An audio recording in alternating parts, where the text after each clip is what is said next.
Assalamu alaikum wa rahmatullahi wa barakatuh. Peace, mercy, and blessings of God be upon you. This is a new presentation from www.central-mosque.com and the Humble Heart YouTube channel. Today we will discuss the women testimony in Islam based on partially this verse of the Quran, where it says in chapter 2, verse 282, call upon two of your men to witness. If two men cannot be found, then one man and two women of your choice will witness. So if one of the women forgets, the other may remind her. This is the partial verse, and from here on the extrapolation starts. The extrapolation to say women are inferior, women are stupid, two women are equal to one man, and so on and so on and so on. So what is the reality of this? The reality is that there are many cases where the testimony of a single woman is enough, even if multiple men are on the other side. An example we have right from the lifetime of Prophet Muhammad, peace be upon him. Uqba bin Harith was a man, may God be pleased with him, and he married a woman, and then a black woman came to us and said, I breastfed both of you.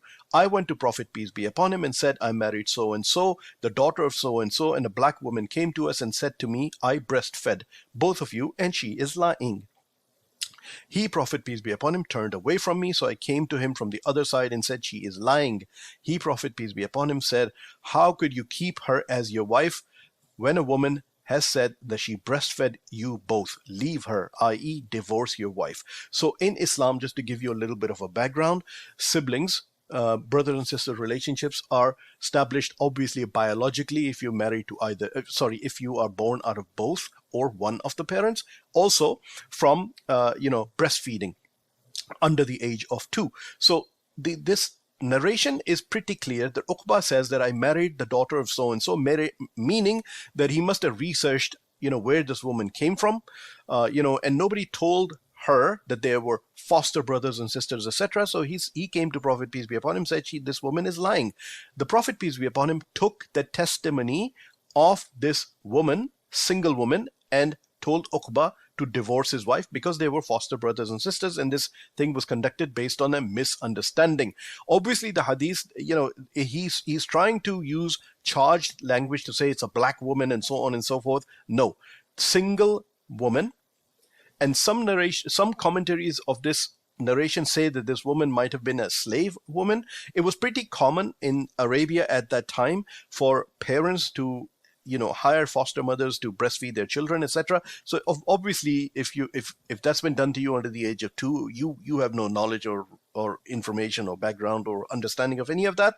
But the Prophet took this singular testimony and commanded this guy to divorce his wife. Then the system in Islam of the narrations of Prophet, peace be upon him, and how they've reached us, such a system in science, systematic science, does not exist in any other religion on earth. So we don't simply take the word, somebody says Prophet Muhammad, peace be upon him, narrated such and such. No, we don't take that. What actually happens is we have to know who narrated it, then who did they narrated it to, until it reached one of the books of hadith. Then there's authentic biography on the two of them, all the entire chain I'm talking about. Then did these people ever meet? If the biography does not exist, then this narration is not considered authentic in many cases. If they didn't meet, if there's no evidence that these two met, then obviously this is not considered authentic. If this person didn't have a good standing in the community, or were considered liar, or wasn't of sound memory, had dementia or some other problems like that, then once again this is an entire system that, as I'm saying, repeating again, does not exist in any other religion. We simply just don't take the word of the Prophet because somebody said something. So these narrations of the Prophet was, the Prophet was obviously speaking to his companions. They got narrated to people afterwards, and so on and so forth, until they reached in the books of hadith. Most narrations of the prophets are narrated by Aisha, may God be pleased with her, his wife, a woman. And nowhere has it said that when the companions heard Aisha, may God be pleased with her, say something, her word was taken.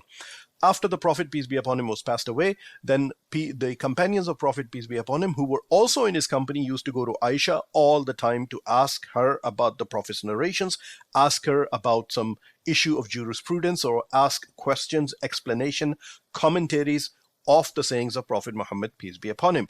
Now, you could say, or you could counter argue that, hey, Aisha was a wife of the Prophet, peace be upon him, so maybe you guys regard her in that manner because she was married to him. That is absolutely not the case. When you look at the compendium, the literature of the sayings of Prophet Muhammad, peace be upon him, you come across countless women narrators, countless. And nowhere did they require another corroborating woman to testify to their narration. Nothing like that at all. Single woman, and the sayings of Prophet, peace be upon him, are taken upon face value from a single woman. Imam Zahabi, who is one of the masters of the science of hadith, said in his book that I have not known of any woman who has been accused of falsifying a hadith. So as I said, there's an entire science of the narrations of the sayings of Prophet Muhammad, peace be upon him. You look at the chains, you look at the standing of the people, their biography, see if they're truthful, see if they had dementia. And some of the in any society, there are people who try to insert stuff as, or try to pass a buck by saying this is the narration of Prophet, peace be upon him, by falsifying a hadith, and obviously they get found out because of the robust system in Islam. What he says, Imam Dhahabi said, there isn't a single woman that he's come across who've been accused of falsifying a hadith. They've all been men. Imam Shawkani, another late scholar, who commented, it is not reported by any of the scholars that he rejected hadiths narrated by a woman because the narrator was a female. There is no such thing in Islam. The same thing when you read the jurisprudence of Islam. There have been women scholars who said something, and it's narrated in the books, and nowhere has it said, we're going to reject her word because she's a woman. Not on the sayings of Prophet, peace be upon him, not on the interpretation, not on the knowledge they're passing, nothing like that, simply because they are a woman. So I've given you 2 examples. I can give you many examples, but I'm just going to summarize something that's happening right now. The ex-Prime Minister of Imran Khan and his wife, Bushra Bibi, is in jail because the bogus military regime of Pakistan have put them in jail to say, hey, in Islam, what happens is when you get divorced, a woman has to wait a certain period of time before she marries the next husband. So the military regime has said, hey, she didn't pass that, minimum period. There's no such thing. There's no such law in Pakistan. This is all bogus. And there've been scholars who are going and testifying, against this and, against the husband and wife, Imran Khan and Bushra Bibi. The fact this entire thing is bogus from an Islamic perspective is because this woman has said, hey, she said, I passed this waiting period. My ex-husband divorced me on this date and I waited this much and then I married Imran Khan. According to Islam, her testimony right here is supreme. It does not matter whether a Supreme Court justice or a army general or whatever somebody says, that's it. So this is a very recent and contemporary case. So this forces us to look at this verse of the Quran to say what is going on here. So the verse of the Quran, chapter 2, verse number 282, it says, O believers, when you contract a loan for a fixed period of time, commit it to writing. Let the scribe maintain justice between the parties. The scribe should not refuse to write as Allah has taught them to write. They will write what the debtor dictates, bearing Allah in mind and not defrauding the debt. If the debtor is incompetent, weak, or unable to dictate, let their guardian dictate for them with justice.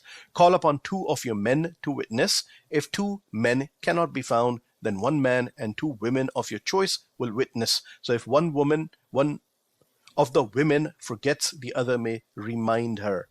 Okay.